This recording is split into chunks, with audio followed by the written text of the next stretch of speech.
ಸಮಸ್ತ ನಾಡಿನ ಎಲ್ಲ ವೀಕ್ಷಕರಿಗೂ ನಮಸ್ಕಾರ ತಿಳಿಸ್ತಾ, ವೀಕ್ಷಕರೇ, ಇವತ್ತು ನಮ್ಮ ಸುತ್ತಮುತ್ತಲಿನ ಬಹಳಷ್ಟು ಕ್ಷೇತ್ರಗಳಲ್ಲಿ ಹಲವಾರು ರಾಜಕಾರಣಿಗಳು ನಮಗೆ ಸಿಗ್ತಾ ಹೋಗ್ತಾರೆ. ಆದರೆ ಕೆಲವೊಂದು ರಾಜಕಾರಣಿಗಳು ತಮ್ಮದೇ ಆದಂತಹ ಶೈಲಿಯಲ್ಲಿ ಕೆಲಸ ಕಾರ್ಯವನ್ನ ಮಾಡುತ್ತಾ ಆ ಕ್ಷೇತ್ರದ ಜನರ ಪ್ರೀತಿ, ವಿಶ್ವಾಸ ಮತ್ತು ಮೆಚ್ಚುಗೆಗೆ ಪಾತ್ರರಾಗಿರುತ್ತಾರೆ. ಅಂತಹ ಕೆಲವೊಂದು ರಾಜಕಾರಣಿಗಳನ್ನ ಗುರುತಿಸಿ ಪರಿಗಣಿಸಿ ತಮ್ಮೆಲ್ಲರ ಮುಂದೆ ತರುವುದೇ ನಮ್ಮ ಹಿರೇಕೆರೂರು ವಾಹಿನಿ ಮೂಲ ಉದ್ದೇಶವಾಗಿದೆ.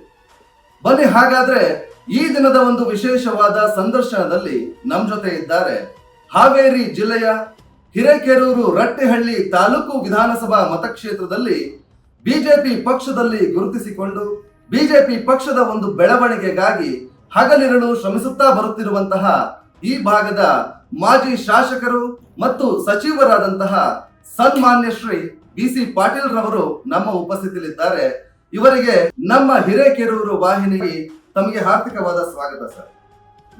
ಸರ್, ಮೊಟ್ಟ ಮೊದಲನೇದಾಗಿ ತಮ್ಮೊಡನೆ ಚರ್ಚೆ ಮಾಡೋದಾದ್ರೆ, ತಾವು ಈ ಸಮಾಜದ ರಾಜಕಾರಣದ ವ್ಯವಸ್ಥೆಗೆ ಪಾದಾರ್ಪಣೆ ಮಾಡಿದ್ದಂತಹ ಸಂದರ್ಭದಲ್ಲಿ ತಮಗೆ ಪ್ರೋತ್ಸಾಹಿಸಿದ ನೆಚ್ಚಿನ ರಾಜಕಾರಣದ ಆದರ್ಶ ಗುಣಗಳ ವ್ಯಕ್ತಿ ಹೆಸರನ್ನ ತಗೊಳ್ಳೋದಾದ್ರೆ ತಾವು ಯಾರ ಹೆಸರನ್ನ ತಗೊಳ್ತೀರಿ ಮತ್ತು ಯಾಕೆ ಅನ್ನುವಂತಹ ವಿಚಾರವನ್ನ ಜನತೆ ಮುಂದೆ ಪ್ರಸ್ತಾಪ ಮಾಡ್ತೀವಿ. ಆದರ್ಶ ಗುಣಗಳು ಅನ್ನೋದಕ್ಕಿಂತ ನಾನು ರಾಜಕೀಯಕ್ಕೆ ಪಾದಾರ್ಪಣೆ ಮಾಡಿದಂಥ ಸಂದರ್ಭದಲ್ಲಿ ನನಗೆ ಪ್ರೋತ್ಸಾಹಿಸಿ ನನ್ನನ್ನು ರಾಜಕೀಯದಲ್ಲಿ ಬೆಳೆಸಿದವರು ಹಿರೇಕೆರೂರು ತಾಲೂಕಿನ ವಿಶೇಷವಾಗಿ ಯುವಜನರ ಒಂದು ಪ್ರೋತ್ಸಾಹ, ಹಿರಿಯರ ಆಶೀರ್ವಾದ. ಮತ್ತು ಯುವಕರು, ಹಿರಿಯರು ನಾನು ಬಂದಂಥ ಸಂದರ್ಭದಲ್ಲಿ ಮುಂದೆ ಬರಲಿಕ್ಕೆ ಸ್ವಲ್ಪ ಮುಂದೆ ನೋಡ್ತಾ ಇದ್ದರು. ಆ ಸಂದರ್ಭದಲ್ಲಿ ಯುವಕರೇ ಮುಂದಿಟ್ಕೊಂಡು ಎಲ್ಲ ಸಂಘಟನೆ ಮಾಡಿ ನನಗೆ ಪ್ರೋತ್ಸಾಹ ಮಾಡಿ, ನಂತರ ಅವರು ಹೋಗಿ ಹಿರಿಯರ ಮನವೊಲಿಸಿ ಒಟ್ಟಾರೆಯಾಗಿ ತಾಲೂಕಿನ ಜನ ಒಂದು ನನಗೆ ಆಶೀರ್ವಾದ ಮಾಡಿದ್ರಿಂದ ನಾನು ಮೊದಲನೇ ಎಲೆಕ್ಷನಲ್ಲಿ ಗೆಲ್ಲಲಿಕ್ಕೆ ಸಾಧ್ಯ ಆಯಿತು ಮತ್ತು ರಾಜಕೀಯಕ್ಕೆ ಪಾದಾರ್ಪಣೆ ಮಾಡಿ ಗಟ್ಟಿಯಾಗಿ ನಿಲ್ಲಲಿಕ್ಕೆ ಕೂಡ ಸಾಧ್ಯ ಆಯಿತು. ಆದರ್ಶ ವ್ಯಕ್ತಿ ಅಂದರೆ ನನ್ನ ಜೀವನದಲ್ಲಿ ನನಗೆ ಒಂಥರ ಮೊದಲಿಂದ ಭಾಳ ಆಶೀರ್ವಾದ ಮಾಡಿಕೊಂಡು ಅಥವಾ ನನ್ನನ್ನು ಭಾಳ ಪ್ರೀತಿಸಿ ನನ್ನ ಮೊದಲಿಂದನೂ ನನಗೆ ಕನಸಿನ ರಾಜಕಾರಣಿ ಆದಂಥವರು ಸನ್ಮಾನ್ಯ ಶ್ರೀ ಎಸ್ ಬಂಗಾರಪ್ಪ. ನಾನು 1962 6ನೇ ಕ್ಲಾಸ್ ಅವಾಗ ಬಾರಂಗಿ ಶಾಲೆಗೆ ಹೋಗುವ ಫಸ್ಟ್ ಟೈಮ್ ಅವರು ಚುನಾವಣೆಗೆ ನಿಂತ್ಕೊಂಡಿದ್ದೆ. ಅವಾಗ ಆ ಗೋಡೆ ಮೇಲೆ ಬಂಗಾರಪ್ಪನವ್ರ ಫೋಟೋ ನೋಡ್ತಿದ್ದೆ. ನೋಡಿದಾಗ ನನಗೆ ಅನಿಸ್ತಾ ಇತ್ತು, ಒಂದೊಂದು ದಿವಸ ನಾವು ಹಿಂಗಾಗ್ಬೋದಾ ಅಂತ. ಮತ್ತು ಆಮೇಲೆ ತದನಂತರ ಅವರ ಒಂದು ಒಡನಾಟ, ನಾನು ಅವ್ರನ್ನ 78 ಸಾಲಿನಲ್ಲಿ ಎಲೆಕ್ಷನ್ನ ವಿರೋಧಿಸಿದ್ರು ಕೂಡ ನಂತರ ನನಗೆ ಪೊಲೀಸ್ ಅಧಿಕಾರಿ ಆಗಲಿಕ್ಕೆ ಅವರು ಭಾಳ ಸಹಕಾರ ಮಾಡಿದರು. ನಂತರ ಅವರ ನನ್ನ ನಂಟು ಅವರು ಬದುಕಿರೋವರೆಗೂ ನಡ್ಕೊಂಡು ಬಂದಿತ್ತು. ನನಗೆ ಆಶೀರ್ವಾದ ಮಾಡಿ ಅವರು ಮುಖ್ಯಮಂತ್ರಿ ಆಗಿದ್ದಂಥ ಸಂದರ್ಭದಲ್ಲಿ ಕೂಡ ನಾನು ಪೊಲೀಸ್ ಸಬ್ ಇನ್ಸ್ಪೆಕ್ಟರ್ ಆಗಿದ್ದಾಗ ಇಲ್ಲೇ ಕಂಡರೂ ಕೂಡ BC ಅಂತ ಕರೆಯೋರು. ಅದು ಉಳಿದಂಥ ಅಧಿಕಾರಿಗಳಿಗೆ ಬೇರೆ ರೀತಿ ಎಫೆಕ್ಟ್ ಆಗ್ತಾಯಿತ್ತು. ಮತ್ತು ಇವತ್ತು ಅವರು ಮುಖ್ಯಮಂತ್ರಿ ಆಗಿದ್ದಾಗ ಕೂಡ ನಾನು ಅವ್ರ ಮನೆಗೆ ಹೋದರೆ ಅಷ್ಟು ಜನರಿದ್ರು ಕೂಡ ಜನರಲ್ಲಿ ಗುರ್ತಿಸಿ BC ಬರೋ ಇಲ್ಲಿ ಅಂತ ಹೇಳೋದು. ಆಮೇಲೆ ಯಾರಿಗಾರು ಪರಿಚಯ ಮಾಡ್ಬಿಟ್ಟಾರೆ, ನಮ್ಮ ಹುಡುಗ ನೋಡ್ರಿ ಒಂದು ದಟ್ಸ್ ವಿಶೇಷವಾದಂಥ ಒಂದು ಆತ್ಮೀಯವಾದಂಥ ಗುಣಗಳು. ಮತ್ತು ಅಷ್ಟೇ ಓಪನ್ ಆರ್ಟ್ ಆಗಿದ್ದು ಆಟ್ಲಿ ಇವತ್ತು ಓಪನ್ ಮತ್ತು ಸಹಾಯ ಹಸ್ತ ಮಾಡುತ್ತದೆ ಮತ್ತು ಎಲ್ಲರನ್ನೂ ಕೂಡ ಪ್ರೀತಿಯಿಂದ ಕಾಣುವಂಥದ್ದು. ಅದು ಅವರ ಆದರ್ಶನೇ ಬಿಟ್ಟರೆ ನನಗೆ ನಮ್ಮ ಕುಟುಂಬದಲ್ಲಿ ಯಾರೂ ರಾಜಕಾರಣಿಗಳಿಲ್ಲ. ನಮ್ಮ ತಂದೆ ಇರ್ಬೋದು, ನಮ್ಮ ಮುತ್ತಾತ ಕಾಲದಿಂದ ಯಾರೂ ರಾಜಕಾರಣಿಗಳಿಲ್ಲ. ಹಾಗಾಗಿ ಅವರು ಒಂಥರ ಆದರ್ಶ. ಅದರ ಜೊತೆಗೆ ನನ್ನ ತಾಲೂಕಿನ ಯುವಕರು, ಅವತ್ತಿನ ಯುವಕರು ಸ್ವಲ್ಪ ಈಗ ಹಳಬರಾಗಿದ್ದಾರೆ ಅಂದರೆ ಸ್ವಲ್ಪ ವಯಸ್ಸು ಆಗಿದೆ. ಆದರೆ ಅವತ್ತಿಂದ ಬಂದಂಥವ್ರು ಕೂಡ ಇವತ್ತಿಗೂ ನನ್ನ ಜೊತೆಗಿದ್ದಾರೆ. ನನಗೆ ಆಶೀರ್ವಾದ ಮಾಡಿ ನಾನು ಬೆಳೆಸಿದಂಥವ್ರು ಈ ತಾಲೂಕಿನ ಯುವಕರು. ಸಮಾಜದ ರಾಜಕಾರಣದ ವ್ಯವಸ್ಥೆಯಲ್ಲಿರ್ತಕ್ಕಂಥ ಕೆಲವೊಂದು ರಾಜಕಾರಣಿಗಳೇ ಅಧಿಕಾರಿಗಳನ್ನ ಭ್ರಷ್ಟಾಚಾರವನ್ನಾಗಿ ಮಾಡ್ತಾ ಇದ್ದಾರೆ ಅನ್ನೋ ಒಂದು ವಿಚಾರವಂತು ಇದು ತಮಗೂ ಕೂಡ ತಿಳಿದಿದೆ. ಆದರೆ ತಾವು ಕೂಡ ಒಂದು ಅಧಿಕಾರಿಯಾಗಿ ರಾಜಕಾರಣಿಯಾಗಿ ಈ ಒಂದು ಎರಡೂ ವಿಚಾರಗಳಲ್ಲಿ ತಾವು ಅನುಭವ ಇದೆ. ಈ ಒಂದು ಅನುಭವದ ವಿಚಾರದಲ್ಲಿ ತಾವೇನು ಅನುಭವವನ್ನು ಹಂಚಿಕೊಳ್ಳಿಕ್ಕೆ ಇಷ್ಟಪಡ್ತೀರಾ? ಭ್ರಷ್ಟಾಚಾರದ ಬಗ್ಗೆ ವ್ಯಾಖ್ಯಾನ ಮಾಡೋದು ಮೂರ್ಖತನದ ಪರಮಾವಧಿ. ಯಾರು ಭ್ರಷ್ಟರಿಲ್ಲ ಅನ್ನೋದನ್ನು ಇವತ್ತು ನಾವು ಹುಡುಕಬೇಕಾಗಿದೆ. ಹೊರತು ನೀವು ದೀಪ ಹಚ್ಕೊಂಡಲ್ಲ, ಏನು ಹಚ್ಕೊಂಡು ಹುಡುಕಿದ್ರು ಕೂಡ ಯಾರು ಭ್ರಷ್ಟಾಚಾರ ಇಲ್ಲದಂಥವ್ರು ಯಾರೂ ಇಲ್ಲ. ಇವತ್ತು ಅದ್ರ ಬಗ್ಗೆ ವ್ಯಾಖ್ಯಾನ ಮಾಡೋದೇ ಮೂರ್ಖತನ ಆಗಿದೆ. ಈಗ ಭ್ರಷ್ಟಾಚಾರ ಈಗೀಗಂತೂ ಏನು ಲೀಗಲೈಸ್ ಆಗಿದೆ. ಕಾನೂನುಬದ್ಧ ಆಗಿ ಹೋಗಿದೆ. ತಗೊಳ್ಳದೇ ಇರೋನೇ ಅವನು ಶಿಕ್ಷೆ ಗುರಿಪಡಿಸಬೇಕು ಅನ್ನುವಂಥ ಮಟ್ಟದಲ್ಲಿ ಭ್ರಷ್ಟಾಚಾರ ಬೆಳೀತಾ ಇದೆ. ಇದಕ್ಕೆ ಕಾರಣ ರಾಜಕಾರಣಿಗಳು ಇದ್ದಾರೆ, ಅಧಿಕಾರಿಗಳು ಇದ್ದಾರೆ, ಜನನೂ ಇದ್ದಾರೆ. ಇವತ್ತೊಂದು ಚುನಾವಣೆಯನ್ನು ಮಾಡಬೇಕು ಅಂತ ಹೇಳಿದ್ರೆ, ಒಬ್ಬ ಗ್ರಾಮ ಪಂಚಾಯತಿ ಚುನಾವಣೆ ಮಾಡಬೇಕು ಅಂತ ಹೇಳಿದ್ರೆ, ಇವತ್ತು ಗ್ರಾಮ ಪಂಚಾಯತಿ ಚುನಾವಣೆ ಆಗೋಷ್ಟೊತ್ತಿಗೆ ಆ ಗ್ರಾಮ ಪಂಚಾಯತಿ ಸದಸ್ಯ ಆಗುವಂಥ ರಕ್ತ ಕುಡಿದಿರ್ತಾರೆ. ಆಮೇಲೆ ಬಂದ ಮೇಲೆ 5 ವರ್ಷ ಏನು ಮಾಡಬೇಕು, ಅವ್ನು ಖರ್ಚು ಮಾಡಿ ದುಡ್ಡು ತಗೋಬೇಕು. ಆಮೇಲೆ ಅದು ಮಾಡಿಲ್ಲ, ಇದು ಮಾಡಿಲ್ಲ, ಮನೆ ಕೊಟ್ಟಿಲ್ಲ, ಅದು ಮಾಡೋದು. ಸೊ ಇದು ಎರಡು ಕೈಯಲ್ಲಿ ಇದೆ. ಒಂದು ಕೈಯಲ್ಲಿ ಜನರನ್ನು ದೂಷಣೆ ಮಾಡೋಕ್ಕಾಗಲ್ಲ, ರಾಜಕಾರಣಿಗಳನ್ನು ದೂಷಣೆ ಮಾಡೋಕ್ಕಾಗಲ್ಲ, ಅಧಿಕಾರಿಗಳನ್ನು ದೂಷಣೆ ಮಾಡೋಕ್ಕಾಗಲ್ಲ. ಆದರೆ ಇಟ್ ಕ್ಯಾನ್ ಬಿ ಕಂಟ್ರೋಲ್. ಇದನ್ನು ಮಿನಿಮೈಸ್ ಮಾಡ್ಬೋದು. ಇದನ್ನ ಎರಾಡಿಕೇಶನ್ ಮಾಡೋಕ್ಕಾಗಲ್ಲ, ಆದರೆ ಮಿನಿಮೈಸ್ ಮಾಡ್ಬೋದು. ಅದಕ್ಕೆ ಸರ್ಕಾರ ನೇತೃತ್ವವನ್ನು ಹೊತ್ತಂಥದ್ದು, ತಾಲೂಕಿನ ಆಡಳಿತದ ಚುಕ್ಕಾಣಿಯನ್ನು ಹಿಡಿದಂಥದ್ದು ಸರಿಯಾದ ರೀತಿಯಲ್ಲಿ ನಡ್ಕೊಂಡ್ರೆ, ನಾನು ಸರಿಯಾಗಿದ್ದರೆ ಅಧಿಕಾರಿಗಳು ಸರಿಯಾಗಿರ್ತಾರೆ. ನಾನೇ ಭ್ರಷ್ಟತೆ ಮಾಡಿಕೊಂಡು ಅಧಿಕಾರಿಗಳ ದುಡ್ಡು ತಗೊಂಡು ಬಂದು ಹಾಕೊಂಡಾಗ ಅವರು ದುಡ್ಡು ಕೇಳೋದು ಸಹಜ ಆಗ್ತದೆ. ಇಲ್ಲಿ ಯಾರು ತಾಲೂಕಿನ ಜವಾಬ್ದಾರಿ ಹೊತ್ಕೊಂಡಿರ್ತಾರೆ, ರಾಜ್ಯದ ಜವಾಬ್ದಾರಿ ಹೊತ್ಕೊಂಡಿರ್ತಾರೆ, ಗ್ರಾಮ ಪಂಚಾಯತ್ ಜವಾಬ್ದಾರಿ ಹೊತ್ಕೊಂಡಿರ್ತಾರೆ, ಅವರವರ ನಡವಳಿಕೆ ಮೇಲೆ ಹೋಗ್ತದೆ. It can be minimised. ಖಂಡಿತ. ಹಾಗಾದ್ರೆ 1990ರ ಪೂರ್ವದ ರಾಜಕೀಯಕ್ಕೂ ನಂತರದ ಈಗಿನ ರಾಜಕೀಯಕ್ಕೂ ವ್ಯತ್ಯಾಸ ತಾವು ನಮ್ಮ ಹಿರೇಕೆರೂರು ತಾಲೂಕಿನ ಜನತೆಗೆ ಹೇಳೋದಾದ್ರೆ ತಾವೇನ್ ಹೇಳಕ್ ಇಷ್ಟಪಡ್ತೀವಿ? ನಾನು 90ರ ಮುಂಚೆ ಇಲ್ಲ, ಹಿರೇಕೆರೂರಲ್ಲಿ 2000ರಿಂದ 2002ಕ್ಕೆ ಬಂದಂಥವನು. ಜಸ್ಟ್ 2003ಕ್ಕೆ ರಾಜಕಾರಣಕ್ಕೆ ಬಂದಿದ್ದೇನೆ. ಅವತ್ತು 2003ರಲ್ಲಿದ್ದಂಥ ರಾಜಕಾರಣ ಇವತ್ತಿಲ್ಲ. ಅವತ್ತು ಒಂಥರ ಸ್ವಲ್ಪ ನೀತಿ, ನಿಯತ್ತು, ತತ್ವ, ಸಿದ್ಧಾಂತಗಳಿದ್ವು. ಇವತ್ತು ಯಾರು ಏನಾಗಿದೆ, ಎಲ್ಲಿ ಹೋಗಿದೆ ಗೊತ್ತಾಗ್ತಿಲ್ಲ. ಜನರ ಮೈಂಡ್ ಕರಪ್ಟ್ ಆಗ್ತಾ ಇದೆ. ಆಮೇಲೆ ಆಸೆ, ಆಕಾಂಕ್ಷೆಗಳು, ವ್ಯಾಮೋಹಗಳು. ಆಮೇಲೆ ಇವತ್ತು ಇರುವಂಥ ಈ ವ್ಯವಸ್ಥೆಯಲ್ಲಿ ಪ್ರತಿಯೊಬ್ಬರು ಕೂಡ ತಕ್ಷಣ ಓವರ್ನೈಟ್ ಶ್ರೀಮಂತ ಆಗ್ಬಿಟ್ಟು ಹೋಗ್ತಾರೆ. ಓವರ್ನೈಟ್ ಮತ್ತೆ ಟೈಮ್ ಇಲ್ಲ.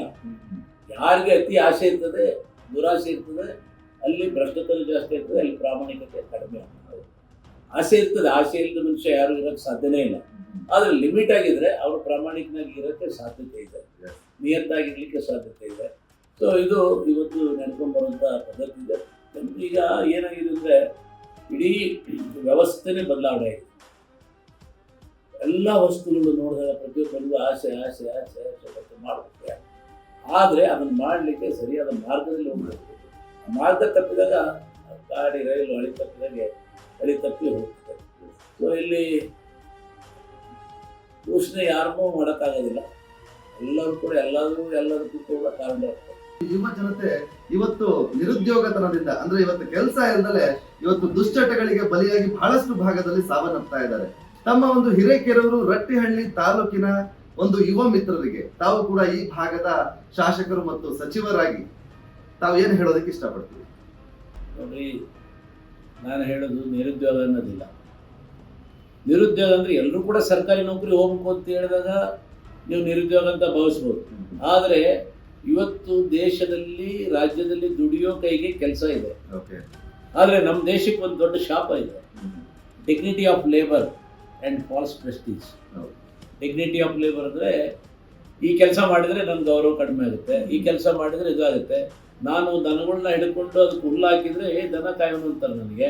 ಆದರೆ ಅದು ಹಾಲು ಕೊಡ್ತದೆ, ಅದು ಗೊಬ್ಬರ ಕೊಡ್ತದೆ, ಅದರಿಂದ ನಾವು ಉದ್ಧಾರ ಆಗ್ತೀವಿ ಅನ್ನೋದಿಲ್ಲ. ಇವತ್ತು ಸಲಿಕೆ ಹಿಡಿದು ಕೆಲಸ ಮಾಡೋ ಒಬ್ಬ ಕೃಷಿ ಕಾರ್ಮಿಕ ಇವತ್ತು 1,000 ರೂಪಾಯಿ ದುಡಿತಾನೆ ರೀ. ಕೂಲಿಯರ್ ಸಿಗೋದಿಲ್ಲ ನಮ್ಮ ರೈತರಿಗೆ. ನಾವು ಹೊಲಕ್ಕೆ ಹೋಗಿ ಇವತ್ತು ನಾವು ಕೆಲಸ ಮಾಡಬೇಕು ಅಂತ ಹೇಳಿದ್ರೆ ಕೂಲಿಯರ್ ಸಿಗೋದಿಲ್ಲ. ಅದ್ರ ಬಗ್ಗೆ ಎಲ್ಲಿ ನಿರುದ್ಯೋಗ ಇದೆ? ದುಡಿಯೋಕ್ಕೆ ತಯಾರಿಲ್ಲ. ಕೆಲವರು ಏನಾಗಿದ್ದಾರೆ, ದುಶ್ಚಟಕ್ಕೆ ಬಲಿಯಾಗ್ತಾ ಇದ್ದಾರೆ. ಇವತ್ತು ಕಾನೂನು ವ್ಯವಸ್ಥೆ ಸಂಪೂರ್ಣ ಹಾಳಾಗಿದೆ. ಅಕ್ರಮ ಮದ್ಯ ಮಾರಾಟ ಆಗ್ತಾ ಇದೆ, ಓಸಿ, ಗ್ಯಾಮ್ಲಿಂಗ್. ಈ ಸರ್ಕಾರದಲ್ಲಿ ಯಾವುದಿಲ್ಲ ಅಂತ ಕೇಳಬೇಡಿ. ಸಂಪೂರ್ಣವಾಗಿ ಈ ಹಳ್ಳಿಯಲ್ಲಿ ಟೀ ಅಂಗಡಿಗಳಲ್ಲಿ ಸರಾಯಿ ಸಿಗ್ತದೆ. 13-14 ವರ್ಷ ಹುಡುಗರು ಯಾವತ್ತೂ ಯಾರೋ ಒಬ್ಬ ಕರ್ಕೊಂಡು ಪ್ರಚೋದನೆ ಮಾಡಿಬಿಡ್ತಾನೆ. 14-15 ವರ್ಷ ಹುಡುಗಿ ಅವ್ನು ಎಲ್ಲೋ ಒಂದ್ಸರಿ ಕುಡ್ದ ಅಂದ್ರೆ ಅವನಿಗೆ ಹಿಂಗಾಯ್ತಲ್ಲ ಅಂತ ಹೇಳಿ ಮಾರನೇ ದಿವಸ ಮಾಡ್ತಾ ಇಲ್ಲ. ಸರ್ಕಾರನೇ ಎದ್ದು ಬೇಲಿ ಎದ್ದನೆ ಹೊಲ ಮೇಯ್ತಾ ಇದೆ. ಇವತ್ತು ಅವನು ಒಂದ್ಸರಿ ಅವ ಚಟಕ್ಕೆ ಬಲಿಯಾದ್ರೆ ಮಾರನೇ ದಿವಸ ಅಪ್ಪನ ಜೇಬಿಗೆ ಕೈ ಹಾಕ್ತಾನೆ. ಅವನ್ ಏನೋ ಬಂಗಾರ ಇದ್ರೆ ಕಳ್ತನ ಮಾಡ್ತಾನೆ. ಇವತ್ತು ನೀವು ಹಳ್ಳಿಯಲ್ಲಿ ಹೋಗಿ 10-15 ಹುಡುಗರು ನೋಡೋಕ್ಕಾಗಲ್ಲ, ಆ ರೀತಿಯಾಗಿದೆ. ಕುಡಿದು ಚಟಕ್ಕೆ ಬಲಿಯಾಗಿದೆ. ಅವ್ರಿಗೆ ಯಾರು ಹೆಣ್ಣು ಯಾರು ಕೊಡ್ತಾರೆ? ಕಂಡು ಹೋಗಿ ಯಾರು ಹೆಣ್ಮಕ್ಳು ಕೊಡ್ತಾರ? ಕೊಡೋದಿಲ್ಲ. ಅವು ಹಂಗೆ ಅಲ್ಲಾಡ್ತಿರ್ತಾರೆ. ಅವ್ರಿಗೆ ದುಡಿಯೋಕೆ ಹಚ್ಚಬೇಕು, ದುಡಿಯೋ ಕೈ ಕೆಲಸ ಪಡಬೇಕೆ ಹೊರತು ಇವತ್ತು ನೀವು ಯಾರನ್ನೇ ಕುಂದಿರಿಸಿ ನೀನು ಎಷ್ಟೇ ದುಡ್ಡು ಕೊಟ್ಟರು ಕೂಡ ದೇಶ ಉದ್ಧಾರ ಆಗಕ್ಕೆ ಸಾಧ್ಯ ಇಲ್ಲ. ಕುಂತು ತಿಂದರೆ ಕುಡಿಕೆ ಒಂದು ಸಾಲದು ಅಂತ ಗಾದೆ ಇದೆ. ಅಂಥವ್ರಿಗೆ ಕೆಲಸ ಕೊಡ್ಬೇಕು. ಕೆಲಸ ಕೊಡೋದು ಏನು ಬೇಕಾಗಿಲ್ಲ. ಈ ಎಲ್ಲ ಅನಾವಶ್ಯಕವಾದ ಕೆಲಸಗಳನ್ನು ಬಿಟ್ಟು ಬಾಕಿಗಳನ್ನು ಬಿಡಿ. ನೀವು ಕೆಲಸ ಕೊಡಬೇಕು, ದುಡಿಯಕ್ಕೆ ಹಚ್ಚಿರಿ, ಎಲ್ಲರೂ ದುಡಿಬೇಕು. ಆಮೇಲೆ ನಮ್ಮ ಯುವಕರು ಕೂಡ ಈ ಡಿಗ್ನಿಟಿ ಆಫ್ ಲೇಬರ್ ಬಿಡಬೇಕು. ನಾ ಕೆಲಸ ಮಾಡಿದ್ರೆ ಇದು ಇವ್ರು ಟ್ರ್ಯಾಕ್ಟರ್ ಒಬ್ಬ ಹೊಲಕ್ಕೆ ಬಂದು ಕೆಲಸ ಮಾಡಿದ್ರೆ 1000 ರೂಪಾಯಿ ದುಡಿತಾರೆ. ಒಂದು JCB ಡ್ರೈವರ್ 1000 ರೂಪಾಯಿ. ಮತ್ತೆ ಎಲ್ಲಿದೆ ಅವನು ಲೆಕ್ಕ ಹಾಕಿದ್ವಿ, ತಿಂಗಳಿಗೆ 20 ದಿವಸ ಕೆಲಸ ಸಿಕ್ಕರು 20,000 ರೂಪಾಯಿ ಸಂಬಳ ಇತ್ತಲ್ಲ. ಓದಿರೋರು ಗಂಟೆಗೂ 1000 ದುಡಿತಾ ಇದಾರೆ. ಓದಿರೋರೇ ಎಲ್ಲೋ ಒಂದ್ ಕಡೆ ಓದಿದವರಿಗೆ ಇನ್ನೂ ಅವರಂತ ನಿರುದ್ಯೋಗಿಗಳಲ್ಲ, ಅಂತ ಬೇಜವಾಬ್ದಾರಿ ಯಾರು ಇಲ್ಲ. ಓದಿರೋರು ಆರಾಮಾಗಿದ್ದಾರೆ. ಹಳ್ಳಿಯಲ್ಲಿರುವಂಥ ಲೇಬರ್ಸ್ ಕೆಲಸ ಮಾಡೋದು ಬೈಕ್ ಇಟ್ಕೊಂಡು ಆರಾಮಾಗಿ ಮೊಬೈಲ್ ಇಟ್ಕೊಂಡು ಚೆನ್ನಾಗಿ ಇಟ್ಕೊಂಡು ಅವನ ಗಂಡ ಹೆಂಡತಿ ಜೀವನ ಸಾಗಿಸ್ಕೊಂಡು ಹೋಗ್ತಾ ಇದ್ದಾರೆ. ಇವ್ರು ಓದಿದವರು, ನಾನು BA ಓದ್ಬಿಟ್ಟಿದ್ದೀನಿ. ಇವತ್ತು ನನಗೆ ನೋವಾಗುತ್ತೆ, ಈ ಇಂಜಿನಿಯರಿಂಗ್ ಮಾಡಿದವರು ಬೆಂಗಳೂರಲ್ಲಿ 20,000 ಕೆಲಸ ಮಾಡ್ತಾರೆ. 20,000. ನಾನು ಡ್ರೈವರ್ಗೆ 25,000 ಸಂಬಳ ಕೊಡ್ತೀನಿ. ನೀವು ಡ್ರೈವಿಂಗ್ ಮಾಡಿದ್ರೆ ನನ್ನ ಗೌರವ ಕಡಿಮೆ ಅಂತ. ಈಗ ನಾನು ಡ್ರೈವಿಂಗ್ ಮಾಡಿದ್ರೆ ನನ್ನ ಗೌರವ ಕಡಿಮೆ ಅಂತ ಹೇಳಿದ್ರೆ ನಾವೇನು ಮಾಡೋದು? ನೀ ಇಂಜಿನಿಯರಿಂಗ್ ಓದಿದವನಿಗೆ 20,000 ದುಡಿತದೆ ಬೆಂಗಳೂರಲ್ಲಿ. ನನಗೆ ಗೊತ್ತಿದೆ, ಕೇಳಿ ಅವ್ರ ಸಂಬಳ. BBA ಮಾಡ್ಕೊಂಡು 20,000 ಹೋಟೆಲ್ ಸಪ್ಲೈ ಮಾಡಿದ್ರೆ ಎಮ್ಮೆ ಆದವರು ಅಲ್ಲ, ಅದು ಮಾಡಿದ್ರೆ ದುಡಿಮೆ ಇದೆ. ಇವತ್ತು ಹೋಟೆಲ್ ಸಪ್ಲೈ ಮಾಡೋದಿದಲ್ಲ. ಇವತ್ತು ಬೆಂಗಳೂರಲ್ಲಿ ಅಂತ ಬಹುತೇಕ ಹೋಟ್ಲು ಈಗೀಗ ಬಿಡಿ. ಈಗ ಯಾರೋ ಹೋಗಿ ಒಬ್ಬ ರೂಮ್ ಬಾಯ್ ಕೆಲಸ ಮಾಡಿದ್ರೆ ಅವನ ಸಂಬಳದ ಜೊತೆಗೆ ದಿನ 400 to 500 ರೂಪಾಯಿ ಟಿಪ್ ಸಿಗ್ತದೆ. ಆಮೇಲೆ ಊಟ ವಸತಿ ಫ್ರೀ ಆಗಿರ್ತದೆ. ಬದುಕಕ್ಕೆ ಚೆನ್ನಾಗಿ ಬದುಕ್ಬೋದಲ್ಲ. ನೀವು ಕಳ್ತನ ಮಾಡಿದ್ರೆ ಗೌರವ ಕಡಿಮೆ, ಸುಳ್ತನ ಮಾಡಿದ್ರೆ ಬೇರೆ ಬೇರೆ ದಂಧೆ ಮಾಡಿದ್ರೆ ನಿಮ್ಗೆ ಗೌರವ ಹೋಗುತ್ತೆ. ಕಷ್ಟಪಟ್ಟು ದುಡಿದು ನಿನ್ನ ಕೈಯಿಂದ ದುಡಿದು ನಿನ್ನ ಬೆವರು ಸುರಿಸಿ ನೀ ತಿನ್ನಕ್ಕೆ ನಿನ್ಗೆ ಯಾರಪ್ಪ ಕೇಳಿದ್ರೆ ಹೇಳ್ತಾರೆ. ಅದೇ ಗೌರವ ಮಾಡಿ ದುಡಿ ತಿನ್ನು. ಅದು ನಾನು ಹೇಳೋದು, ದುಡಿಬೇಕು. ಇವತ್ತು ಹಳ್ಳಿಯಲ್ಲಿ ಹೋದ್ರೆ 10-15 ಹುಡುಗರು ಜನ ಕುತ್ಕೊಂಡಿರ್ತಾರೆ, ಕಟ್ಟಿ ಮೇಲೆ ಚಿಕ್ಕಿ ಹಾಕೊಂಡು ಆ ಗುಡ್ಕ ಹಾಕೊಂಡು ಕೂತಿರ್ತಾರೆ. ಬಟ್ ಅದು ಹೋಗ್ಬೇಕು. ಅದಕ್ಕೆ ಈ ಎಜುಕೇಷನ್ ಅನ್ನೋದೇನಿದೆ ಬರೀ ಕೇವಲ ಪುಸ್ತಕದ ಬದನೆಕಾಯಿ ಆಗಬಾರ್ದು. ಅದೊಂದು ಸಂಸ್ಕೃತಿ, ಸಂಸ್ಕಾರ, ತಂದೆ ತಾಯಿಗಳಿಂದ ಹೇಳ್ಕೊಂಡು ಕಲಿಸಂಥದ್ದು. ಆಮೇಲೆ ಈ ನಮ್ಮ ಮನೋಭಾವನೆ ಹೋಗ್ಬೇಕು. ಈ ಚೀನಾ ದೇಶದ ಥರ ದುಡಿಸ್ಬೇಕು ಜನನ. ಖಾಲಿ ಯಾರು ಕುಂದ್ರು ಕೊಡೋದು, ಎವರಿಬಡಿ ಶುಡ್ ವರ್ಕ್. ನೀವು ದುಡಿ ತಿನ್ನು. ಅವು ಮಾಡಿದ್ರೆ ಇಲ್ಲಾಗುತ್ತೆ. ಇವತ್ತು ನಿಮ್ಗೆ ನಮ್ಮ ಕೃಷಿ ಇವತ್ತು ಹಾಳಾಗ್ತಾ ಇರೋದು ಬಹುತೇಕ ಶಾರ್ಟೇಜ್ ಆಫ್ ಲೇಬರ್ಸ್. ಕೆಲಸಗಾರ ಸಿಗದೆ ನಾವು ಹಾಳಾಗ್ತಾ ಇದ್ದೀವಿ. ನಮ್ಮ ಕೃಷಿ ಹಾಳಾಗ್ತಾ ಇದೆ. ದುಡಿಯಕ್ತಾ ಇರಲ್ಲ ಜನ ಇಲ್ಲ ಅಂತಲ್ಲ. 146 ಕೋಟಿ ಜನ ಇವತ್ತಿನ ಬೆಳಗಿನ ಪೇಪರ್ ಲೆಕ್ಕ ಹಾಕಿದ್ದು 146 ಕೋಟಿ ಇದೀವಿ ನಾವು. 146 ಕೋಟಿ ಇದ್ದು ಕೂಡ ನಮ್ಗೆ ಕೆಲ್ಸಕ್ಕೆ ಜನ ಇಲ್ಲ ಅಂದ್ರೆ ಒಂದೇ ಮಾತಲ್ಲಿ ಹೇಳೋದಾದ್ರೆ ದುಡಿರಿ ಮಜಾ ಮಾಡಿ. ದುಡಿರಿ ತಿನ್ರಿ ಮಜಾ ಮಾಡಿ. Enjoy your life. ಕಷ್ಟಪಟ್ಟು ದುಡಿರಿ ಮಜಾ ಮಾಡಿ. ಉಳಿಸಿ ಎಷ್ಟು ಬೇಕಷ್ಟೇ. ಯಾರು ನಾಳೆ ನಮ್ಮ ಜೀವನಕ್ಕೆ ಒಂದೇ ದಿನ ನಾಳೆ ಮಳೆ ಬಂದು ಕೆಲ್ಸಕ್ಕೆ ಹೋಗಿಲ್ಲ ಅಂದ್ರೆ ನಾಳೆ ಉಪವಾಸ ಇರಕ್ಕಿಲ್ಲ. ನಾಳೆಗೆ ಇಟ್ಕೋ, ಎಷ್ಟು ಬೇಕಷ್ಟು ಇಟ್ಕೋ. Enjoy your life. ಚೆನ್ನಾಗಿ ತಿನ್ನು, ಚೆನ್ನಾಗಿ ದುಡಿ, ಗೌರವವಾಗಿರು. ಎಂಜಾಯ್ ಮಾಡಿ. ಅದೇ ಹೇಳುದು, ಕಾಯಕವೇ ಕೈಲಾಸ. ನಾವು ಕೇಳೋದೇನಂದ್ರೆ ಈ ಒಂದು ಭಾಗದ ಜನತೆಯ ಒಂದು ಮನಸ್ಸಿಗೆ ಖುಷಿ ಕೊಡುವಂತ ಕಾರ್ಯಕ್ರಮ ಆಗ್ಲಿ ಮತ್ತು ತಮ್ಮ ಮನಸ್ಸಿಗೆ ಖುಷಿ ಕೊಟ್ಟಿರ್ತಕ್ಕಂತ ಒಂದು ಅಭಿವೃದ್ಧಿ ಕಾರ್ಯಕ್ರಮ ಆಗ್ಲಿ ಯಾವುದು ಅಂತ ಹೇಳಲಿಕ್ಕೆ ಜನತೆ ಮುಂದೆ ಮಾಹಿತಿ ಕೊಡ್ತೀರಾ ಸರ್? ನಾನು ಹಿರೇಕೆರೂರು ತಾಲೂಕಲ್ಲಿ ನಾನೇನು ಮಾಡಿದ್ದೀನಿ ಅನ್ನೋದಕ್ಕಿಂತ ನಾನು ಮಾಡಿದಂಥ ಕೆಲಸಗಳು ಮಾತಾಡ್ತಾರೆ. ನಾನು ಮಾಡಿದಂಥ ಕೆಲಸಗಳು ಅವೇ ಹೇಳ್ತಾ ಇದ್ದಾವೆ. BC ಪಾಟೀಲ್ ಮಾಡಿದ್ದು, BC ಪಾಟೀಲ್ ಇಲ್ಲಿ ಶಾಲೆಗಳು ಇರ್ಬೋದು. ಇಲ್ಲಿ ನಾನು ಬಂದು ಮೊದಲನೇ ಶಾಸಕನಾಗಿದ್ದಂಥ ಸಂದರ್ಭದಲ್ಲಿ 3.5 ವರ್ಷದಲ್ಲಿ 9 ಹೈಸ್ಕೂಲ್ ಓದ್ತಿದ್ದೆ. 4 junior college, 1 ITI college, 1 Morarji ಶಾಲೆ. ಆಮೇಲೆ ಇಲ್ಲಿವರೆಗೂ ಒಟ್ಟು 2 ಮೊರಾರ್ಜಿ ಶಾಲೆಗಳು, ಆಮೇಲೆ ಕಿತ್ತೂರು ರಾಣಿ ಚೆನ್ನಮ್ಮ ಶಾಲೆಗಳು. ಎಜುಕೇಷನ್ಗೆ ಭಾಳ ಇಂಪಾರ್ಟೆನ್ಸ್ ಕೊಟ್ಟು ನಾನು ಮಾಡಿದೆ. ಆಮೇಲೆ ಅದಾದಮೇಲೆ ಕಾಲೇಜ್ ಬಿಲ್ಡಿಂಗ್ ಕೂಡ ಕಟ್ಟಿದ್ವಿ. ಕಾಲೇಜ್ ಬಿಲ್ಡಿಂಗ್ ಕೂಡ ಇರಲಿಲ್ಲ ಇಲ್ಲಿ. ಅದಾದಮೇಲೆ ನಾನು ಫಸ್ಟು ಚುನಾವಣೆಗೆ ಬಂದಂಥ ಸಂದರ್ಭದಲ್ಲಿ ತಾಲೂಕಲ್ಲಿ ಓಡಾಡುವಾಗ ಹೇಳಿದ್ದೆ, ನನ್ನನ್ನು ಶಾಸಕನನ್ನಾಗಿ ಮಾಡಿದರೆ ನಾನು ತಾಲೂಕನ್ನು ಮದುವಣಗಿತ್ತಿ ರೀತಿಯಲ್ಲಿ ಸಂಚಾರ ಮಾಡ್ತೀನಿ. ಸೊ ಅದನ್ನು ಇವತ್ತು ನಾನು ಮಾಡಿದ್ದೀನಿ ಅನ್ನುವಂಥ ತೃಪ್ತಿ ನನಗಿದೆ. ಅದು ಬಿಟ್ಟದ್ದು ಉಳಿದಿದ್ದು ನೀವು ನೋಡ್ಕೊಂಡ್ರೆ ಗೊತ್ತಾಗ್ಬೋದು, ಜನ ಹೇಳಿದ್ರೆ ಗೊತ್ತಾಗ್ಬೋದು. ಇವತ್ತು ಕುಡಿಯೋ ನೀರು ಹಿರೇಕೆರೂರು ಪಟ್ಟಣದಲ್ಲಿ ನಾನು ಬಂದಂಥ ಸಂದರ್ಭದಲ್ಲಿ 12 ರಿಂದ 14 ದಿವಸಕ್ಕೆ ಒಂದ್ಸರಿ ನೀರು ಕೊಡ್ತಾ ಇದ್ದೆ. ನಾನು ಕುಮಾರಸ್ವಾಮಿ ಮುಖ್ಯಮಂತ್ರಿಯವ್ರ ಮೇಲೆ ಒತ್ತಡ ತಂದು ಅವತ್ತಿನ ಕಾಲಕ್ಕೆ 20.5 ಕೋಟಿ ರೂಪಾಯಿ ಮಂಜೂರು ಮಾಡಿಸಿ 35 ಕಿಲೋಮೀಟರಿಂದ ಹಿರೇಕೆರೂರಿಗೆ ಪಟ್ಟಣಕ್ಕೆ ಕುಡಿಯೋ ನೀರನ್ನು ತಂದ್ವಿ. ಇವತ್ತು ರೆಗ್ಯುಲರ್ ಪ್ರತಿದಿನ ತುಂಗಭದ್ರಾ ನದಿಯಿಂದ ನೀರು ಬರ್ತಾರೆ. ಇದಾದಮೇಲೆ 23 ಹಳ್ಳಿಗಳಿಗೆ ಹಿಂದೆ ಬನ್ನಿಕೋಡಿದ್ದಾಗ ಮಂಜೂರಾಯಿತು. ಮತ್ತೆ ನಾನು ಬಂದಲ್ಲಿ ಅದನ್ನು ಪ್ರಾರಂಭ ಮಾಡಿ 23 ಹಳ್ಳಿಗಳಿಗೆ ಕುಡಿಯುವ ನೀರನ್ನು ಕೊಟ್ವಿ. ಮತ್ತೆ 9 ಹಳ್ಳಿಗಳಿಗೆ ರಟ್ಟೆಹಳ್ಳಿ ಸೇರಿಕೊಂಡು ಕಡೂರು ಮೀಸೂರು ಭಾಗದಲ್ಲಿ ಕೊಟ್ಟಿದ್ದೀವಿ. ಈಗ ನಾನು ಮಂತ್ರಿ ಆದಮೇಲೆ ಬಸವರಾಜ ಬೊಮ್ಮಾಯಿ ಅವರು ಮುಖ್ಯಮಂತ್ರಿ ಆದಾಗ 335 ಕೋಟಿ ಖರ್ಚು ಮಾಡಿ ಇಡೀ ತಾಲೂಕಿಗೆ ಪ್ರತಿಯೊಂದು ಹಳ್ಳಿಗೆ ಕುಡಿಯುವ ನೀರನ್ನು ಕೊಡುವಂಥ ಕೆಲಸವನ್ನು ನಾವು ಮಾಡಿದ್ವಿ. ಆದರೆ ದುರದೃಷ್ಟವಶಾತ್ ಅವಾಗ ಪ್ರಾರಂಭ ಆಗಿ ಇನ್ನೇನು ಅರ್ಧ ಮುಕ್ಕಾಲು ಭಾಗ ಮುಗಿದಿತ್ತು. ಆದರೆ ಇದುವರೆಗೂ ಕೂಡ 2 ವರ್ಷ ಆಯಿತು ಈ ಸರ್ಕಾರ ಬಂದು ಆ ಕೆಲಸ ಅಲ್ಲಿಗೆ ನಿಂತಿದೆ. ಅದು ಇವತ್ತು ನಿಲ್ಲೋದಿಲ್ಲ, ಯಾವುದೇ ಕಾರಣಕ್ಕೂ ಮುಂದಾದರೂ ಮುಗೀತದೆ. ನಮ್ಮ ತಾಲೂಕಿನ ಜನರಿಗೆ ಶುದ್ಧ ಕುಡಿಯುವ ನೀರನ್ನು ಕೊಡುವಂಥ ಕೆಲಸ ಆಗ್ತಿದೆ. ಅದರ ಜೊತೆಗೆ ನಾನು ಸೋತಾಗೂ ಕೂಡ 13ರಲ್ಲಿ ನಾನು ಚುನಾವಣೆಯಲ್ಲಿ ಸೋತಾಗೂ ಕೂಡ ನಾನು 4 ನೀರಾವರಿ ಯೋಜನೆಗಳನ್ನು ತಂದೆ. ಗುಡ್ಡದ ಮಾದಾಪುರ ಏತ ನೀರಾವರಿ ಯೋಜನೆ, ದುರ್ಗಾದೇವಿ ಕೆರೆ ತುಂಬುವಂಥ ಏತ ನೀರಾವರಿ ಯೋಜನೆ, ಆಮೇಲೆ ಮಡ್ಲೂರು ಏತ ನೀರಾವರಿ ಯೋಜನೆ, ಆಮೇಲೆ ಅಸುಂಡಿ ಏತ ನೀರಾವರಿ ಶಿವಳ್ಳ ಅಲ್ಲಿ ಅವರು ಮಾಡಿದ್ರು. ಅದು ನಮ್ಮ ತಾಲೂಕು ಕೂಡ ಅನುಕೂಲ ಆಯಿತು. ಅದ್ರ ಜೊತೆಗೆ ನಾನು ಅವೆಲ್ಲ ಉದ್ಘಾಟನೆ ಆಗಿದ್ದಾವೆ. ಆಮೇಲೆ ಈ 185 ಕೋಟಿ ರೂಪಾಯಿ ಖರ್ಚು ಮಾಡಿ 95 ಕೆರೆಗಳನ್ನು ತುಂಬಿಸೋದು. ಸರ್ವಜ್ಞ ಏತ ನೀರಾವರಿ ಯೋಜನೆ ಎನ್ನುವಂಥ ಯೋಜನೆಯಿಂದ ನಾವು ಪ್ರಾರಂಭ ಮಾಡಿದ್ವಿ. ಅದು ನಾವು ಇದ್ದಾಗ ಹೇಳಿದ್ರು 23 ಜುಲೈಗೆ ನಾವು ನೀರು ಕೊಡ್ತೇವೆ ಅಂತ. ಅಷ್ಟೊತ್ತಿಗೆ ಸರ್ಕಾರ ಬದಲಾವಣೆ ಆಯಿತು. ಆದರೆ ಇದುವರೆಗೂ ಕೂಡ ಯೋಜನೆ ಮುಗಿದಿಲ್ಲ. ಅದು ಕೂಡ ಮುಗೀತದೆ. ಅಲ್ಲಿಗೆ ಇಡೀ ತಾಲೂಕಿನ ಎಲ್ಲ ಕೆರೆಗಳು ಕೂಡ ತುಂಬುತ್ತವೆ. ಇದರಿಂದ ನಮ್ಮ ರೈತರ ಬಾಳು ಹಸನಾಗುತ್ತೆ. ಯಾಕೆಂದರೆ ರೈತ ಚೆನ್ನಾಗಿದ್ದರೆ ದೇಶ ಚೆನ್ನಾಗಿರ್ತದೆ. ರೈತನ ಜೇಬಲ್ಲಿ ದುಡ್ಡು ಇತ್ತು ಅಂದರೆ ವ್ಯಾಪಾರ ವೃದ್ಧಿ ಆಗುತ್ತೆ, ಅಭಿವೃದ್ಧಿ ತನ್ನಷ್ಟಕ್ಕೆ ತಾನೇ ನಡ್ಕೊಂಡು ಬರ್ತದೆ. ಹಾಗಾಗಿ ಕೂಡ ಇವತ್ತು ಆ ಕೆರೆಗಳನ್ನು ತುಂಬಿಸುವಂಥ ಕೆಲಸವನ್ನು ಮಾಡಿದ್ದೀವಿ. ರಸ್ತೆಗಳು ಇರ್ಬೋದು, ಈ ಹಿರೇಕೆರೆ ತಾಲೂಕು ರಸ್ತೆ ನೋಡಿ, ನೀವು ಬೇರೆ ತಾಲೂಕು ರಸ್ತೆಗಳನ್ನು ನೋಡ್ಕೊಂಡು ಬನ್ನಿ. ಅಭಿವೃದ್ಧಿ ಮೂಲಭೂತ ಸೌಕರ್ಯಗಳನ್ನು ಕೊಡುತ್ತೆ. ಇವತ್ತು ತಾಲೂಕಲ್ಲಿ 6 ಈಗ ನಾವೆಲ್ಲ 6 ಎಲೆಕ್ಟ್ರಿಕ್ ಹೊಸದಾಗಿ ಮತ್ತೆ ಗ್ರಿಡ್ಗಳು ಮಾಡಿದ್ವಿ. ಅದ್ರಿಗೆ 3 ಉದ್ಘಾಟನೆ ಆಗ್ತಾ ಇದೆ. ಸೊ ಈ ರೀತಿ ಸಮಗ್ರ ಅಭಿವೃದ್ಧಿ, ನನ್ನ ಕನಸು ಏನಿತ್ತು ತಾಲೂಕಿನ ಸಮಗ್ರ ಅಭಿವೃದ್ಧಿ ಆಗಬೇಕು ಅಂತ. ನಾನು 4 ಬಾರಿ ಶಾಸಕನಾಗಿದ್ದರೂ ಕೂಡ ನನ್ನ ಅವಧಿ ಇದ್ದಿದ್ದು ಕೇವಲ 13.5 ವರ್ಷ ಮಾತ್ರ. ಏಕೆಂದರೆ 2004ರಿಂದ 8ಕ್ಕೆ ಮತ್ತೆ ಚುನಾವಣೆ ಬಂತು. 6 ತಿಂಗಳು ಮುಂಚೆ 3.5 ವರ್ಷದಲ್ಲಿ ಸರ್ಕಾರ ಹೋಯಿತು. ಆಮೇಲೆ 8ರಿಂದ 13ವರೆಗೂ ಇದ್ದೆ. 13ರಿಂದ 18 ಇಲ್ಲ, 18ರಿಂದ ಮತ್ತೆ 23ವರೆಗೂ ಬರುವಾಗ 6 ತಿಂಗಳು ಮತ್ತೆ ಗ್ಯಾಪ್ ಆಯಿತು.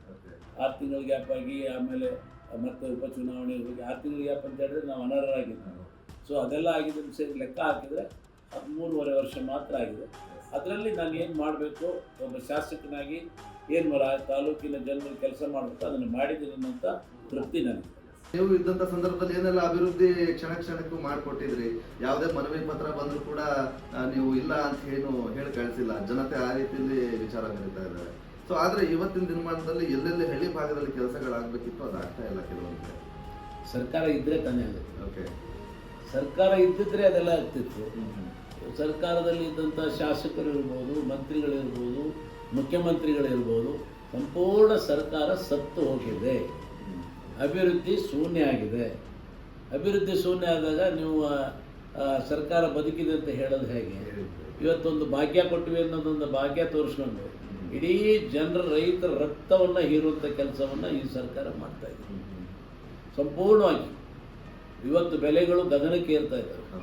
ಯಾವುದ್ರ ಮೇಲೆ ಟ್ಯಾಕ್ಸ್ ಹಾಕಿಲ್ಲ ಅಂತ ಕೇಳಿ. ಸತ್ತ ಮನುಷ್ಯನ ಮರಣ ಪತ್ರವನ್ನು ಪಡ್ಕೊಳ್ಳಿಕ್ಕೆ ಮೊದಲು 2 ರೂಪಾಯಲ್ಲಿ ಸಿಗೋಂಥದ್ದು ಈಗ 20 ರೂಪಾಯಿ ಆಗಿದೆ. ಮೊದಲು ಜನನ ಪ್ರಮಾಣ ಪತ್ರ ಪಡ್ಕೊಳ್ಳಿಕ್ಕೆ 1 ರೂಪಾಯಿ ಆಗಿದ್ದದ್ದು ಈಗ 10 ರೂಪಾಯಿ ಆಗಿದೆ. ಅಲ್ಲಿ ಕೂಡ ಬಿಟ್ಟಿಲ್ಲ. ಮನುಷ್ಯ ಸತ್ತಾಗೂ ಕೂಡ ಬದುಕಿದವನು ಕೂಡ ಅವರು ಕೈ ಬಿಟ್ಟಿಲ್ಲ. ಪೆಟ್ರೋಲ್ ಬೆಲೆ ಜಾಸ್ತಿ ಆಗಿದೆ, ಹಾಲಿನ ಬೆಲೆ ಜಾಸ್ತಿ ಆಗಿದೆ, ಆಲ್ಕೋಹಾಲ್ ಬೆಲೆ ಜಾಸ್ತಿ ಆಗಿದೆ, ಅಕ್ಕಿ ಬೇಳೆ ಬೆಲ್ಲ ಏನು ಪರ್ಚೇಸ್ ಮಾಡ್ತಾರೆ ಎಲ್ಲ ಆಗಿದೆ. ರೈತರಿಗೆ ಇವತ್ತು ಅವ್ರು ಕೊಳ್ಳೋಂಥ ಗೊಬ್ಬರ ಅವರು ಏನು ಸಬ್ಸಿಡಿಯಲ್ಲಿ ಪಡಿತಾ ಇದ್ರು. ಸ್ಪ್ರಿಂಕ್ಲರ್ ಪೈಪ್ಗಳು ನಾವಿದ್ದಾಗ 1940 ರೂಪಾಯಿ ಕೊಡ್ತಾ ಇದ್ವಿ. ಇವತ್ತು 4,500 ರೂಪಾಯಿ ಮಾಡಿದ್ದಾರೆ. It is burden on the farmers. ರೈತರು ರಕ್ತ ಹೀರ್ತಾ ಇದ್ದಾರೆ. 2 ರೂಪಾಯಿ ಬಸ್ ಹೆಂಡ್ತಿಗೆ ಬಸ್ಸಲ್ಲಿ ಫ್ರೀ ಅಂತ ಹೇಳಿ ಬಸ್ ಚಾರ್ಜ್ ಡಬಲ್ ಮಾಡಿದ್ದಾರೆ. ಗಂಡ ಒಬ್ಬ ಪಕ್ಕಕ್ಕೆ ಹೋಗ್ತಾ ಇರ್ತಾರೆ, ಅವನು ಹೆಂಡ್ತಿದ್ದು ಚಾರ್ಜ್ ಕೊಡ್ಬೇಕು. ಆದರೆ ಆ ಹೆಣ್ಮಗಳಿಗೆ ಗೊತ್ತಾಗೋದಿಲ್ಲ ನನ್ನ ಗಂಡ ಡಬಲ್ ಕೊಡ್ತಾನೆ ಅಂತ. ಆ ಎಲ್ಲ ರೇಟ್ 2,000 ರೂಪಾಯಿ ಕೊಟ್ಟು 20,000 ರೂಪಾಯಿ ಒಬ್ಬನಿಂದ ಕಿತ್ಕೊಳ್ಳೋಂಥ ಕೆಲಸವನ್ನು ಈ ಸರ್ಕಾರ ಮಾಡ್ತದೆ. ಇದ್ರ ಮೇಲೆ ಇನ್ನು ಶಾಸಕರು ಏನು ಮಾಡಿದ್ದಾರೆ ಅನ್ನೋದು ನಾನು ಹೇಳೋದಕ್ಕಿಂತ ಜನರಿಗೆ ಗೊತ್ತಾಗಿದೆ. ಹಿಂದೆ BC ಪಾಟೀಲ್ ಇದ್ದಾಗ ಹೆಂಗಿತ್ತು, ಈಗ ಎಷ್ಟು ಅಭಿವೃದ್ಧಿ ಆಗ್ತಾ ಇದೆ ಅನ್ನೋದು ಜನರಿಗೆ ಗೊತ್ತಿದೆ. ಹಾಗಾಗಿ ನನ್ನ ಬಾಯಿಂದ ಹೇಳಿ ನಾನು ಅದನ್ನು ನನ್ನ ಬಾಯನ್ನು ಹೊಲಸು ಮಾಡ್ಕೊಳ್ಳಿಕ್ಕೆ ನಾನು ತಯಾರಿಲ್ಲ. ಜನಗಳ ಸೇವೆ ಮಾಡಲಿಕ್ಕೆ ವಿದ್ಯಾಭ್ಯಾಸ ಬೇಕೇ ಬೇಕು ಅಂತ ಇಲ್ಲ, ಮಾನವೀಯತೆ ಗುಣ ಮತ್ತೆ ಪ್ರೀತಿ ವಿಶ್ವಾಸ ಅವರು ಬೆರೆಯೋದು ಆ ರೀತಿ ಗುಣ ಇದ್ರೆ ಸಾಕು? ಮೊದಲು ಬೇಕಾಗಿದ್ದು ಪ್ರೀತಿ ವಿಶ್ವಾಸ, ಎಲ್ಲರ ಜೊತೆಗೆ ಇರುವಂಥದ್ದು, ಹೊಂದಾಣಿಕೆ ಮಾಡುವಂಥದ್ದು. ಅದು ನಿಮಗೆ ವಿದ್ಯಾಭ್ಯಾಸ ನಾಲೆಜ್ ಬಗ್ಗೆ ನಾನು ಒಂದು ಲೆಟರ್ ಅಟ್ಲೀಸ್ಟ್ ಸೈನ್ ಮಾಡಬೇಕು ಅಂತ ನನಗೆ ಅದು ಏನಂತ ಗೊತ್ತಾಗುತ್ತೆ. ಅಷ್ಟಕ್ಕಿದ್ರೆ ಸಾಕು. ನೀವೇನು ಅದಕ್ಕೆ PhD ಮಾಡಿಕೊಂಡೇ ರಾಜಕಾರಣ ಮಾಡಬೇಕು, PhD ಮಾಡಿಕೊಂಡೇ ಅಧಿಕಾರ ಅನುಭವಿಸ್ಬೇಕು ಅಂತ ಏನಿಲ್ಲ. ಈಗ ಎಂತ ಇಂದಿರಾ ಗಾಂಧಿ SLC, ಇಂದಿರಾ ಗಾಂಧಿ ಈ ದೇಶವನ್ನು 18 ವರ್ಷ ಆಳಿದ್ದಾರೆ. ಈಗ ಅಂಥವ್ರು ಎಷ್ಟು ಜನ ಇದ್ದಾರೆ. ಈಗ ಗುಂಡೂರಾವ್ ಬಸ್ ಏಜೆಂಟ್ ಆಗಿದ್ದಂಥವ್ರು ಅವರು ಮುಖ್ಯಮಂತ್ರಿ ಆದರು. ಈಗ ಎಲ್ಲರೂ ಗ್ರ್ಯಾಜುಯೇಟ್ಗಳೇನು ಆಗಿಲ್ಲ, ಎಲ್ಲರೂ ಆಗಲೇಬೇಕಂತ ಏನಿಲ್ಲ. Knowledge, common sense, general knowledge and common sense ಎರಡೇ ಇರಬೇಕು. ಸರ್, ಮನುಷ್ಯ ಇವತ್ತು ಜೀವಿಸ್ಲಿಕ್ಕೆ ಅಂದ್ರೆ ಜೀವನ ಮಾಡ್ಲಿಕ್ಕೆ ಹೃದಯ ಎಷ್ಟು ಮುಖ್ಯನೋ, ಇವತ್ತು ಸಮಾಜದ ರಾಜಕಾರಣದ ವ್ಯವಸ್ಥೆಯಲ್ಲಿ ಬರ್ತಕ್ಕಂಥ ಒಂದು ಚುನಾವಣೆಗಳಲ್ಲಿ ಗೆಲುವನ್ನ ಸಾಧಿಸ್ಲಿಕ್ಕೆ ಜಾತಿ ಅನ್ನೋದು ಅಷ್ಟೇ ಮುಖ್ಯ ಅನ್ನೋ ಒಂದು ವಿಚಾರ ಬೇರೆಯವರು ಬಿಟ್ಟಿದೆ. ಈ ಒಂದು ವಿಚಾರದ ಬಗ್ಗೆ, ಜಾತಿ ರಾಜಕಾರಣದ ಬಗ್ಗೆ ತಮ್ಮ ಒಂದು ಅನಿಸಿಕೆ, ಅಭಿಪ್ರಾಯ ಏನ್ ವ್ಯಕ್ತಪಡಿಸ್ತೀವಿ? ಜಾತಿ ರಾಜಕಾರಣ ನಡೆಯಲ್ಲ. ನೀವು ಹಂಗಾರೆ ಇದು ಸಾರ್ವತ್ರಿಕ ಚುನಾವಣೆಯಲ್ಲಿ ನಾನು ಒಂದೇ ಜಾತಿಯನ್ನು ನನಗೆ ಓಟ್ ಹಾಕ್ತಾರೆ, ಒಂದೇ ಜಾತಿ ಹಾಕಿ ಗೆಲ್ಲಕ್ಕೆ ಸಾಧ್ಯತೆ ಇದೆ. ಅದು ನೋಡ್ರಿ, ಯಾರು ಈ ಜಗತ್ತಲ್ಲಿ ಯಾರು ಇಂಥ ಜಾತಿಯಲ್ಲಿ ಹುಟ್ಟಬೇಕು ಅಂತ ಯಾರು ಕೇಳ್ಕೊಂಡ್ಬಂದಿಲ್ಲ.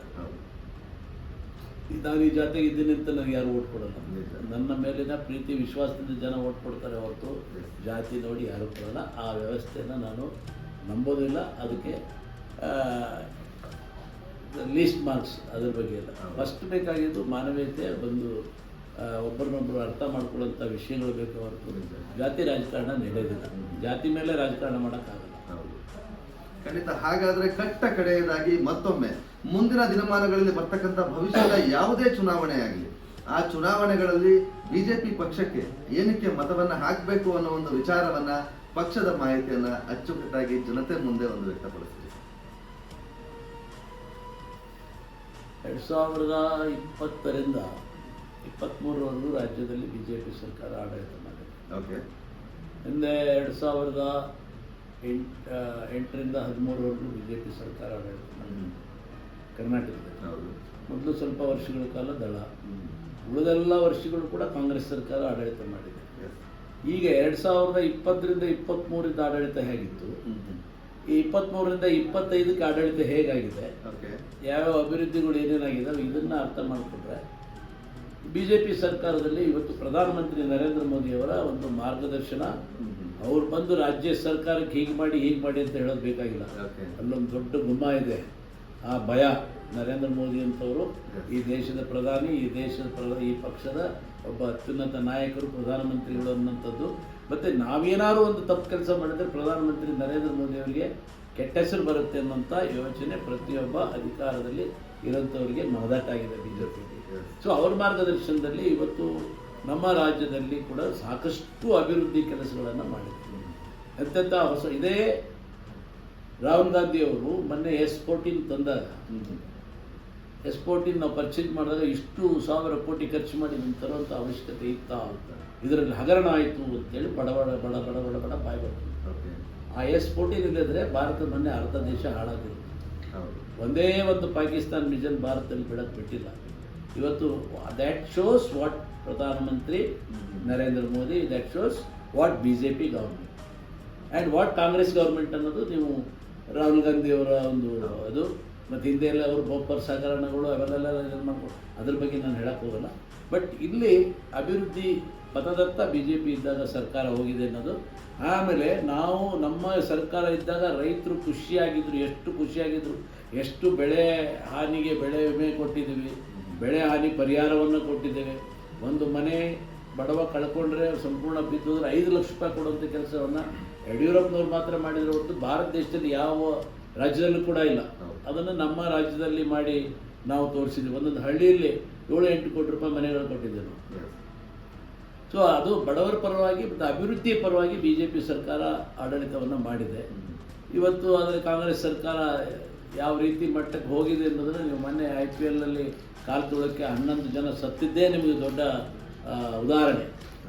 ಅವು ಅನಾವಶ್ಯಕವಾಗಿ ತಮ್ಮ ಪ್ರಚಾರದ ಗೀಳಿಗೆ ಪ್ರಚಾರ ಗಿಡ್ಸ್ಕೋಬೇಕು ಅನ್ನೋಂಥ ಉದ್ದೇಶಕ್ಕೆ ಇವರು ವಿಧಾನಸೌಧದ ಮುಂದೆ ಒಂದು ಸಮಾರಂಭ ಅಲ್ಲೊಂದು ಸಮಾರಂಭ ಮಾಡಿ 11 ಜನ ಪ್ರಾಣ ಕಳೆಯುವಂಥದ್ದು 11 ಜನರ ಕೊಲೆ ಮಾಡುವಂಥ ಕೆಲಸವನ್ನು ಕಾಂಗ್ರೆಸ್ ಸರ್ಕಾರ ಮಾಡಿದಂದರೆ ಇವತ್ತು ಜನರ ಆಸ್ತಿ ಮಾನ ಪ್ರಾಣಕ್ಕೆ ಯಾವುದೇ ಗೌರವ ಇಲ್ಲ.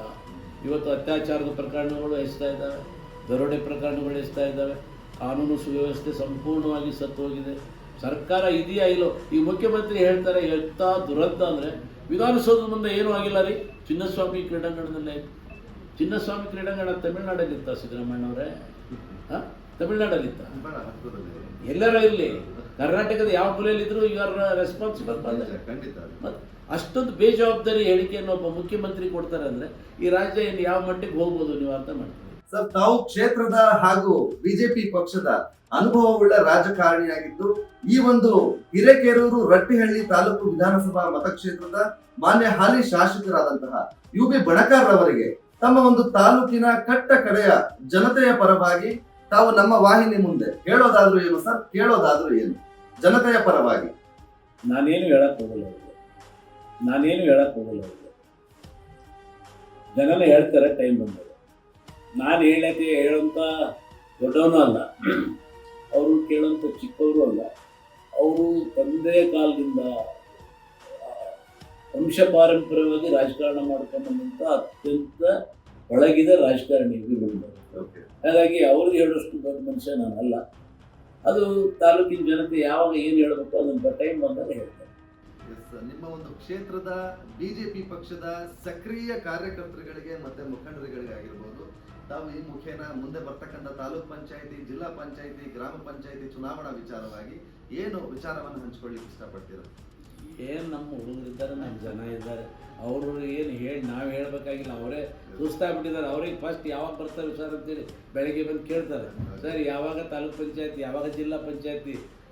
ಈಗ ಮೊನ್ನೆ ಜಸ್ಟ್ ಒಂದು ಉದಾಹರಣೆಗೆ 5 PND ಬ್ಯಾಂಕಿಗೆ 5 ಸ್ಥಾನಕ್ಕೆ ಕಾಂಟೆಸ್ಟ್ ಮಾಡಿದ್ವಿ, 4 ಸ್ಥಾನ ಗೆದ್ದಿವಿ. ಇವತ್ತು ಆ ಮಟ್ಟಿಗೆ ತಾಲೂಕಲ್ಲಿ ಜನ ಎಲ್ಲರೂ ಕೂಡ ತಯಾರಾಗಿದ್ದಾರೆ. ಅವರೇ ಚುನಾವಣೆ ಮಾಡ್ತಾರೆ. ಮುಂದಿನ ಚುನಾವಣೆ ನಾವು ಮಾಡೋ ಅವಶ್ಯಕತೆನೇ ಇಲ್ಲ. ತಾಲೂಕಿನ ಜನನೇ ಎದ್ದು ಚುನಾವಣೆ ಮಾಡ್ತಾರೆ. ತಾಲೂಕ್ ಪಂಚಾಯತಿ ಇರ್ಬೋದು, ಜಿಲ್ಲಾ ಪಂಚಾಯತಿ ಇರ್ಬೋದು, ಗ್ರಾಮ ಪಂಚಾಯತಿ ಇರ್ಬೋದು, ಏನು ತೊಂದರೆ ಇಲ್ಲ. ಇವತ್ತು ಜನರಿಗೆ ಸಾಕಾಗಿದೆ. ಇವತ್ತು ಅವರೇ ಕಾಂಗ್ರೆಸ್ನ ಭಾಳಷ್ಟು ಜನ ಈಗ ಬರ್ತಾರೆ, ಸರ್ ಅವ್ರು ನಿಮ್ಮ ಕಡೆ ಬರ್ತೀವಿ ಅಂತಾರೆ, ಕರ್ಕೊಂಬರ್ತೀವಿ. ಬೇಡ ಇಲ್ಲಪ್ಪ, ಇನ್ನೂ ಸ್ವಲ್ಪ ದಿನ ಇರಲಿ, ಆರಾಮಾಗಿ ಮಾಡೋಣ ಅಂತ ಹೇಳಿದ್ರು. ಮುಂದಿನ ದಿನಗಳಲ್ಲಿ ಜಯ ನಮ್ಮದೇ. ಖಂಡಿತ ಒಳ್ಳೆ ವಿಚಾರವಾಗಿ ಮಾಹಿತಿಯನ್ನ ವ್ಯಕ್ತಪಡಿಸಿದಿರಾ. ತಮ್ಮ ಒಂದು ರಾಜಕಾರಣದ ಜೀವನವನ್ನು ನಮ್ಮ ಮುಂದೆ ಹಂಚಿಕೊಂಡಿದ್ದಕ್ಕೆ ನಮ್ಮ ವಾಹಿನಿಯ ಪರವಾಗಿ ಹಾಗೂ ಸಮಸ್ತ ನಾಡಿನ ಎಲ್ಲ ವೀಕ್ಷಕರ ಪರವಾಗಿ ತಮಗೆ ಹಾರ್ದಿಕ ಧನ್ಯವಾದಗಳು. ಧನ್ಯವಾದಗಳು. ತಾವು ಕೇಳಿದ್ರಲ್ಲ ವೀಕ್ಷಕರೇ, ನಮ್ಮ ಹಾವೇರಿ ಜಿಲ್ಲೆಯ ಹಿರೇಕೆರೂರು ರಟ್ಟಿಹಳ್ಳಿ ತಾಲೂಕು ವಿಧಾನಸಭಾ ಮತಕ್ಷೇತ್ರದ ಮಾಜಿ ಶಾಸಕರು ಮತ್ತು ಸಚಿವರಾದಂತಹ ಸನ್ಮಾನ್ಯ ಶ್ರೀ BC ಪಾಟೀಲ್ ರವರು ಆಡಿರ್ತಕ್ಕಂತಹ ಮಾತುಗಳನ್ನು, ಇಂತಹ ರಾಜಕಾರಣಿಗಳು ತಮ್ಮ ವೈಯಕ್ತಿಕ ಜೀವನವನ್ನು ಸಹ ಮರೆತು ರಾಜಕೀಯಕ್ಕೆ ಬಂದು ಸಮಾಜ ಸೇವೆಯನ್ನ ಮಾಡ್ತಾ ಇರ್ತಾರೆ ವೀಕ್ಷಕರೇ. ಇಂಥವರನ್ನ ಗುರುತಿಸಿ ತಮ್ಮ ಮುಂದೆ ಇಟ್ಟಿದ್ದೇವೆ. ನೆನಪಿರಲಿ ವೀಕ್ಷಕರೇ, ಆಯ್ಕೆಯು ನಿಮ್ಮದೇ, ನಿರ್ಧಾರವು ನಿಮ್ಮದೇ, ಭರವಸೆ ಮಾತ್ರ ನಮ್ಮದು ಅಂತ ಹೇಳ್ತಾ ಮತ್ತು ಚುನಾವಣಾ ಸಂದರ್ಭಗಳಲ್ಲಿ ತಪ್ಪದೆ ಓಟನ್ನ ಮಾಡಿ ನಿಮ್ಮ ಹಕ್ಕನ್ನ ದಯಮಾಡಿ ಚಲಾಯಿಸಿ. ಜೈ ಹಿಂದ್, ನಮಸ್ಕಾರ ಸರ್. ನಮಸ್ತೆ.